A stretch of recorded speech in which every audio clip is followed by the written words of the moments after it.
boa tarde, pessoal do nono ano. Vamos começar aqui mais o nosso sexto bloco, né, de atividades. E agora a gente vai falar de algumas leis importantes. Por que essas leis são importantes? Porque elas mudaram o rumo da física, né, na história da humanidade.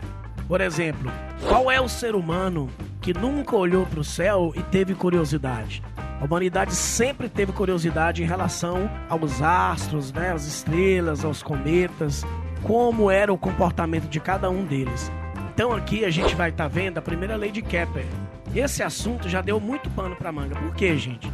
Porque existiam várias teorias. Cada teoria queria comprovar a sua como certa, né? Inclusive, nós vamos falar um pouquinho dessas teorias agora. Uma das teorias é de Cláudio Ptolomeu. O que ele pregava? Ele pregava a teoria do geocentrismo. O que diz essa teoria? Que todos os astros que existem no universo ficam girando em volta da Terra. Ou seja, geocentrismo. Então, gente, essa teoria aí, ela durou muitos anos, por vários anos mesmo. Só que aí a ciência foi evoluindo, foi surgindo novos equipamentos de pesquisa, né? Com a evolução científica. E cada ano que se passava, as pesquisas científicas se intensificaram e a gente ia tendo novas descobertas.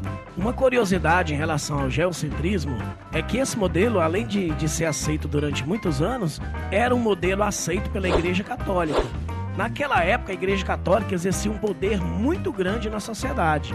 Então, todos os cientistas não podiam ir contra esse modelo. Era muito perigoso contestar a Igreja Católica, pois ela pregava justamente esse modelo do geocentrismo. Nós, a Terra, estamos no centro do universo e tudo que existe está girando à nossa volta.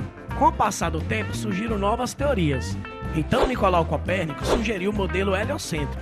Ou seja, todos os planetas ficavam girando em volta do Sol, mas o Sol e todos os planetas ficavam girando em volta da Terra. Justamente para não confrontar também com a ideia do geocentrismo da Igreja Católica. Essa também é a teoria do Nicolau Copérnico. Aí, galera, surgiu o Galileu Galilei. Ele não é o inventor da luneta, mas ele pegou a sua luneta, ele tinha uma luneta, e ele começou a fazer observações do universo. Fenômenos, vários fenômenos como os eclipses, a questão da observação de outras luas, a observação da rotação da Terra. Porque nessa época aí ninguém sabia ao certo se era o Sol que girava em volta da Terra ou se era a Terra que girava em volta do Sol.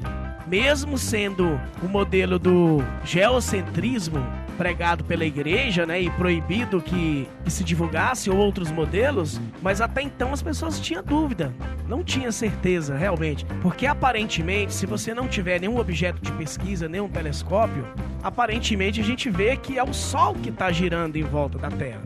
Por exemplo, se você perguntar para uma criança e ainda não tem esse conhecimento, né, não estudou isso ainda, na cabeça dele vai dizer o quê? Que é o Sol que fica girando em volta da Terra.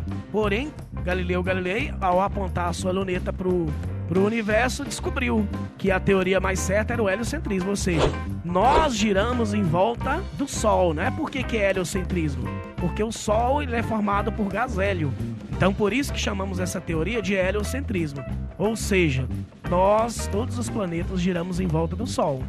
Então, logo apareceu Johannes Kepler com as suas 3 leis. E ele conseguiu comprovar através dessas 3 leis que o modelo correto era o heliocentrismo. Ou seja, todos os planetas giravam em torno do Sol. E ele comprovou isso através das 3 leis, que é o que nós vamos ver agora, a primeira lei de Kepler.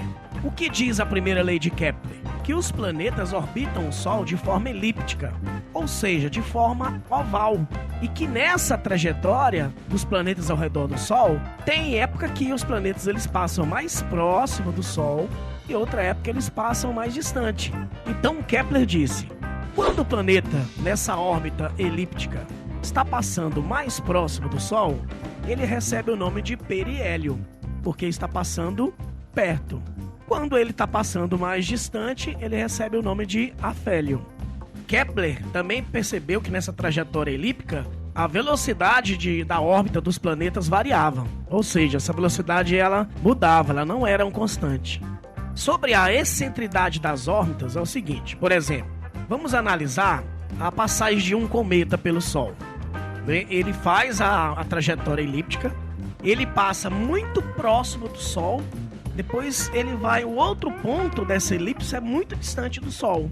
Então, essa órbita aí que fazem os cometas é um exemplo, é um modelo de excentricidade de órbitas. Na grande maioria dos planetas do Sistema Solar, não chega a ser tão excêntricos. Os modelos eles chegam a ser quase circulares. Eles têm uma diferença muito pequena.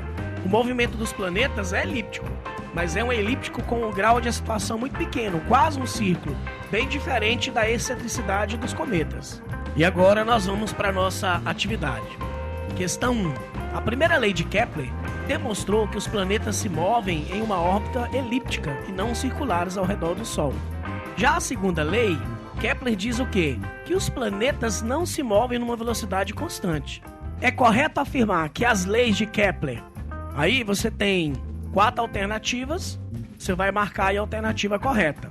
Letra A. Fornecem subsídios para demonstrar o modelo planetário heliocêntrico e criticar as posições defendidas pela Igreja na época. Letra B. Confirmam as teorias defendidas por Ptolomeu e permitiram a produção de cartas náuticas utilizadas no período do descobrimento da América. Letra C. São a base do modelo planetário geocêntrico e se tornam premissas científicas que vigoram até hoje. Letra D. Confirmam as teorias defendidas por Copérnico e são exemplos de modelo científico que passou a vigorar a partir da Alta Idade Média. Questão 2. De acordo com a primeira lei de Kepler, as órbitas dos planetas que se movem ao redor do Sol são: letra A. Elípticas com grande excentricidade. B. Circulares com o Sol no centro. C. Elíptica com o Sol em um dos focos. Circulares com a Terra no centro. Número 3. A posição do peritério e do afélio são respectivamente aquelas onde há maior e menor energia potencial gravitacional. Letra B. Menor energia mecânica. Letra C. Maior energia mecânica. Letra D. Maior e menor energia cinética. Se você assistiu o vídeo e gostou, dê um joinha no vídeo, dê um like e se inscreva no canal. Valeu, boa sorte, fique com Deus.